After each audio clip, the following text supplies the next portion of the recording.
Good morning, students. This is your English literature subject for class 4th and this is your third online class in which today I'll explain the chapter to you all.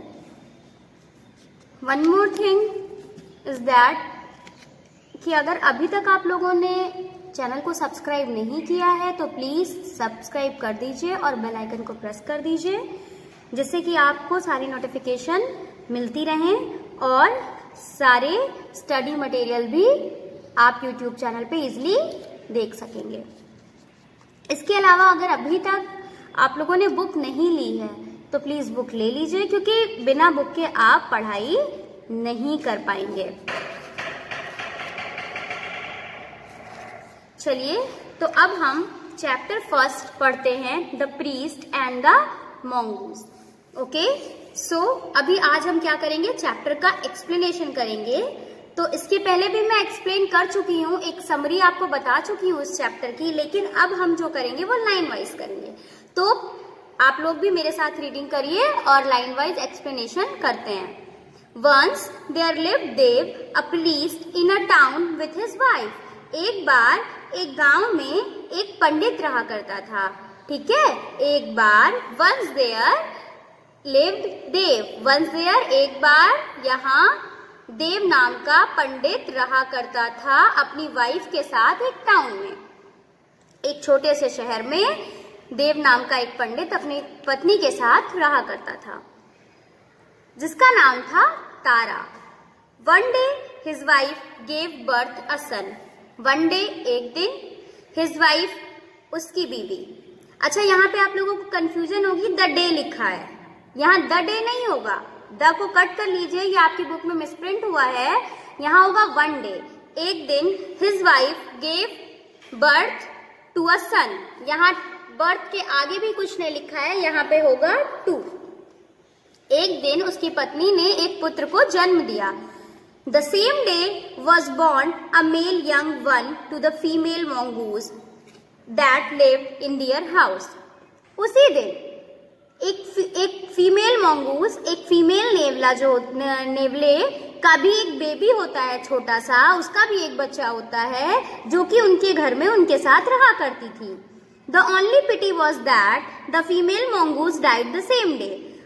अब दुख की बात सिर्फ ये थी कि जन्म देने के बाद उसी दिन वो फीमेल मंगूज मर जाती है, यानी कि जो माँ होती है नेवले की वो मर जाती है। So the couple looked after the little mongoose. So मतलब इसलिए, द कपल मतलब दोनों पति पत्नी, दोनों जोड़ा क्या करते हैं, लुक्ड आफ्टर देखभाल करते हैं किसकी, लिटिल मंगूज की, यानी कि नेवले के बच्चे की देखभाल वो दोनों पति पत्नी करते हैं। The little mongoose grew into a full-sized one in a few days. जो little mongoose होता है वो कुछ ही दिनों में बहुत बड़ा हो जाता है। He played with the priest's sons. उसके बाद वो क्या है, जब बड़ा हो जाता है तो जो पंडित का लड़का रहता है उसके साथ खेलने लगता है। However, Tara was apprehensive that the mongoose could harm her son, so he never left him alone in the company of the mongoose. और इस तरह से तारा को हमेशा एक डर रहता है क्योंकि वो नेवले का बच्चा होता है, नेवले से सभी को डर लगता है, आपको भी लगता होगा। तो तारा को भी यही डर था कि वो जो नेवले का बच्चा है वो हमेशा उसके बेटे के साथ खेलता रहता है, तो कहीं वो उसके बेटे को नुकसान ना पहुंचाए, कहीं वो उसके बेटे को काटे ना या मार ना डाले। इसीलिए इस डर की वजह से वो कभी भी अपने बच्चे को मंगूस के साथ यानी नेवले के साथ अकेला नहीं छोड़ती थी। One day Tara had to go to the community well to fetch water. एक दिन की बात है, तारा को जो है कुएं में पानी भरने के लिए जाना था। She picked up a pitcher and said to Dev, वो जो है घड़ा उठाती है और अपने पति यानी कि पुजारी से कहती है जिसका नाम देव था, I am off to the well, कि मैं जा रही हूँ कुएं पे, look after the son in my absence, मेरे ना रहने पर, मेरी गैर मौजूदगी में आप अपने हमारे बेटे का ध्यान रखिएगा। Saying this she went away, ऐसा कहकर वो चली गई। It was by chance that Dev was called by the landlord. अब अचानक से ही इसे इत्तेफाक कहिए कि देव को जो है उसके लैंडलॉर्ड ने बुला लिया, जमींदार ने या मकान मालिक ने बुला लिया। द मैसेज वॉज अर्जेंट, जो मैसेज था, जो काम था, वो बहुत ही ज्यादा अर्जेंट था, बहुत जरूरी था, और and he could not afford to wait for his wife, और वो अपनी बीवी का इंतजार नहीं कर सकता था। सो ही स्टूड अप, इसलिए वो खड़ा हुआ, टू गो, जाने के लिए, patting the mongoose, asking to protect the child, अपने जो मंगूज का बच्चा, मंगूज होता है छोटा वाला, उस पे हाथ फेर कर उसको ये बोलता है कि बच्चे का ख्याल रखना, और यह कहकर वो चला जाता है।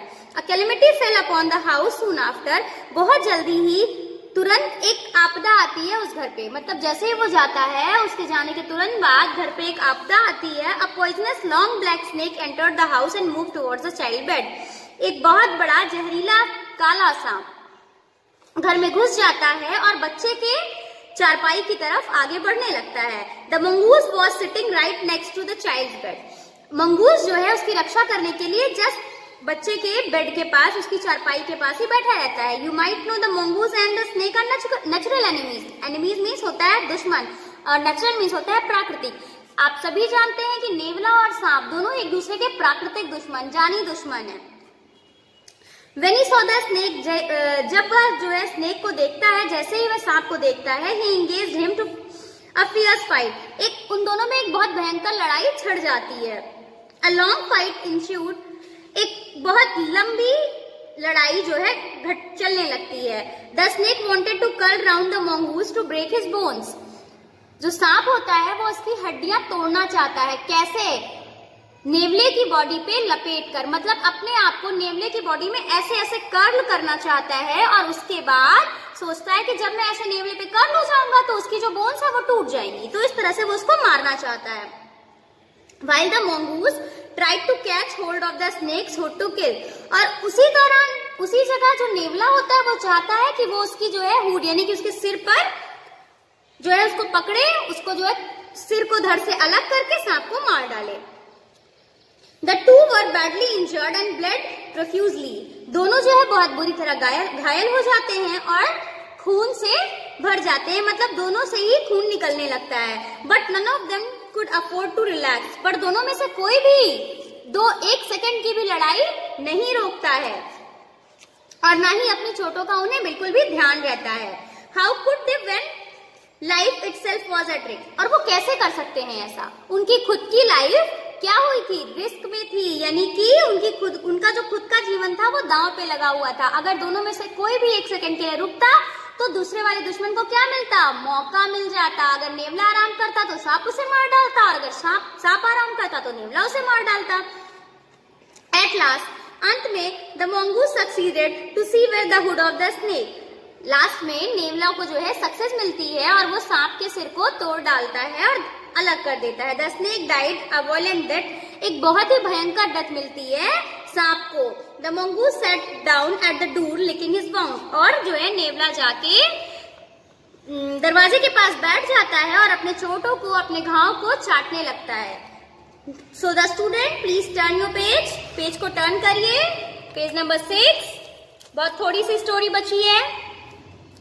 When Tara returned, she saw the mongoose mouth stained in blood. जब तारा लौटती है वो देखती है कि जो नेवले का मुंह है वो खून के धब्बों से भरा हुआ है। She was terrified to extreme, वो एकदम भयभीत हो जाती है, बहुत ज्यादा डर जाती है, और उसका जो गुस्सा होता है वो बहुत अधिक बढ़ जाता है। She thought that the mongoose had killed her son, which she was very afraid of. वो सोचती है कि मंगूज ने उसके बेटे को, यानी कि नेवले ने उसके बेटे को मार डाला है, जिसका उसे हमेशा से डर था। Before any second thought could dawn on her, she threw the pitcher on the mongoose. बिना कुछ सोचे समझे, एक भी मिनट बिना जाने परखे, वो जो है पानी से भरा घड़ा मंगूज यानी कि नेवले पे फेंक देती है। It struck him furiously without giving him any chance to escape. He died. बहुत ही उग्रता पूर्वक से, बिना उस जो है नेवले को बचने का कोई मौका दिए, वो उस पे घड़ा फेंक देती है और वो मर जाता है। तारा ran to the bed, Tara bed की तरफ भागती है, दौड़ती है। To her astonishment, she found the child hale and hardly smiling in dreams.